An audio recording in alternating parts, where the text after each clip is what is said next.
Here's my experience working for a toxic company and why I will never work for someone else again. Hi, I'm Angie, and I make videos about living an authentic, fulfilling, unbehaved life after 50. When you're working in a company, the best thing to do is just focus on doing your job and keep all conversations professional. But even then, you can get burned if you're not careful. Let me share a story with you. Back in 2009, I was hired to work as the graphic design manager for a medium-sized software company with about 45 people there. This was in another state, so I did not know a soul. But almost immediately, I felt welcomed, and within the first week, I was able to make friends with my coworkers. It had sort of a family dynamic and a place that I could have worked out for a long time. But the commute was literally a 2-hour drive each way. At the time, I was separated from my husband, and so we would take turns sharing the house so that we could both be with the kids. During the week, I would rent a hotel room close to work just to save drive time. But I knew I couldn't keep doing that. So regrettably, although I loved where I worked and I loved my coworkers there, I had to make a big decision. My boss helped me transfer to one of their sister companies that was much closer to my home. This was at a huge publishing company, the largest place I've ever worked, and it had over 2,000 employees. I was hired to work in the marketing department as a senior graphic designer and with a nice paycheck to boot. I thought I had finally achieved the success I thought I deserved. My supervisor was a bit odd, but he seemed okay. He was quite a bit younger than I, but he had this formal demeanor going on, like he was talking from a script. He was also a graphic designer like myself. The dynamic was much different. It was a more busy and formal vibe.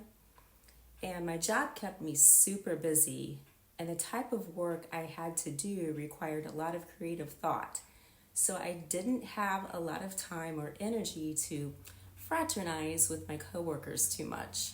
At the time, our marketing team consisted of 4 of us. The web designer, the event scheduler, I'll call Lana, myself, and our supervisor, I'll call Trey. The web design guy was like me, and he pretty much kept to himself, likely because of the nature of his work, but I believe also because he just had no interest in involving himself with the company drama. Smart guy. Lana, I really didn't care for much. She was a bit self-absorbed. She would flirt with Trey, who was married, during our meetings and throughout the day.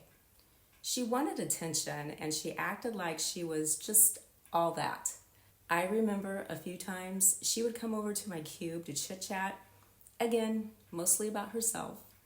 And I don't know, something was just off about her. Evidently, I didn't show enough interest in her life, because I remember one time a bunch of us went to lunch, and as we're sitting at the table, she made this kind of dark compliment to me that was more of an underhanded insult on my person. I laughed it off, but after that, I decided I did not want anything to do with her unless it was work-related. Needless to say, I was never invited to the group lunches again. Oh well, fast forward a few months later, and suddenly our supervisor is transferring over to a new department. Why? Because he left his wife and was now dating Lana, and our company policy had a romance clause. Of course, we weren't supposed to know they were dating, so he made up this other reason, but it really wasn't too difficult to figure out. The day before he transferred, I was staying after for a few moments, and he came over to my desk to chit-chat. He was acting really weird and finally made a confession that he was always a bit jealous of me because I was making more money than him. I had no idea about that. Maybe that explains why he always took the fun jobs and gave me more of the grunt work. Why did he feel like he had to tell me that? He started acting really odd towards me, almost as if he was flirting. I guess I didn't reciprocate, so that ended quick. His position was filled by a woman who was about my own age, but she was very controlling and micromanaging. This woman was about 6 foot tall. I'm 5'2", and she would use her stature as a way to somehow exert superiority. She wouldn't hesitate to tell me how to do my job and would never praise me for my work. She would instead criticize me for petty little things. And she also did this to our web guy. But then she would come over and try to start a conversation with me and confide her personal life like I was her friend. I guess I wasn't interested. Anyhow, it got to the point where I couldn't get my work completed like she wanted, and my projects suffered. I came to despise her very quickly and knew I couldn't deal with that. So within a couple months, I landed this other contract job and I decided to quit. And in my exit interview with HR, I was brutally honest. Weeks later, I heard she was let go. 9 months later, HR called me and asked if I would be interested in interviewing for a new position they had in IT as a web developer. This really sounded exciting for me to learn something new, and I thought this could actually be fulfilling. So I went back. I was interviewed by the manager of this new department. He was a really cool guy and I really liked him. And I was hired on the spot. Being in IT was completely different than being in the sales and marketing departments. First, the department ratio was about 15 men to 3 women. And since IT men are mostly quiet introverts, it was great.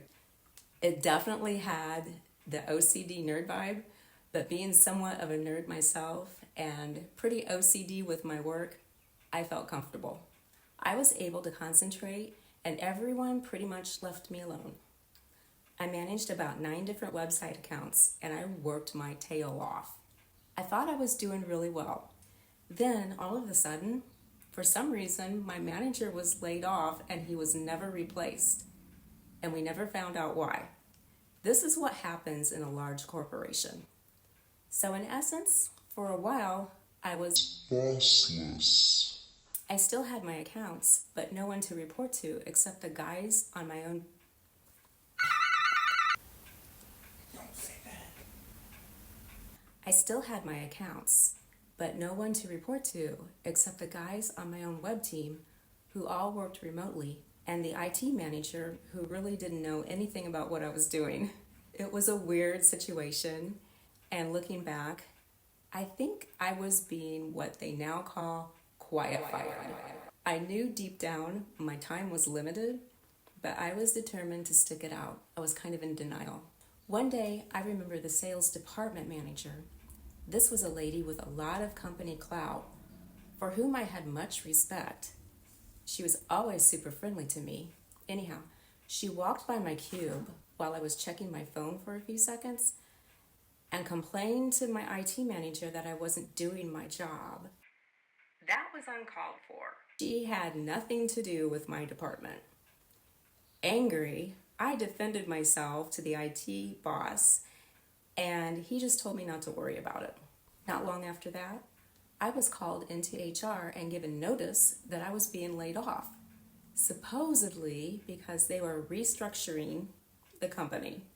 My old boss, Trey, was in the meeting, and that was because I was given the option of staying on for another 3 months to help out in his department as a production artist, which was a demotion and a 20% cut in pay. Since I had no time to look for another job, I had no choice but to accept the offer.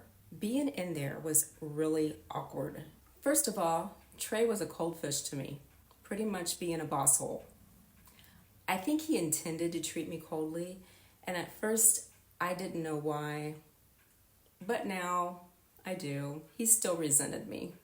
I'm not a person who goes out of my way to win affection, so I just treated him the way he treated me. On my last day, he wished me well and made this lame promise to bring me back in for seasonal work, which never happened. And honestly, I wouldn't have gone back anyhow. Funny thing is, I found out he ended up hiring someone else to take my spot right after I left.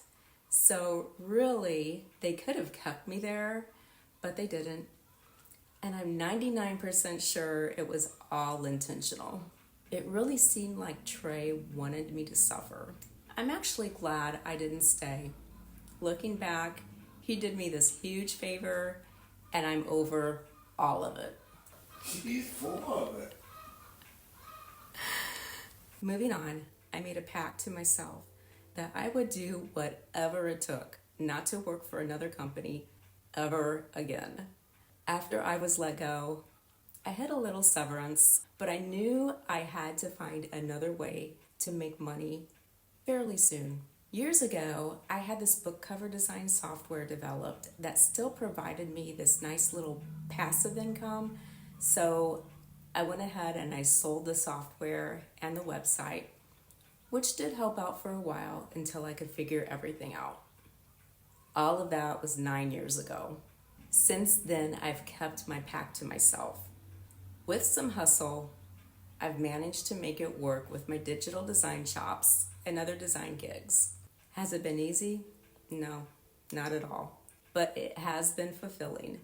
And my only coworker now is my cat, Boo. He doesn't gossip and he doesn't complain much. Do you have a company story to share? Have you dealt with a boss hole? Leave it in the comments. I would love to read it. Thanks so much for watching. I'm so grateful you took time out of your day to join me. And I would love it if you would like and subscribe to my channel. It would mean the world to me. Have a wonderful day, and I will see you in the next video.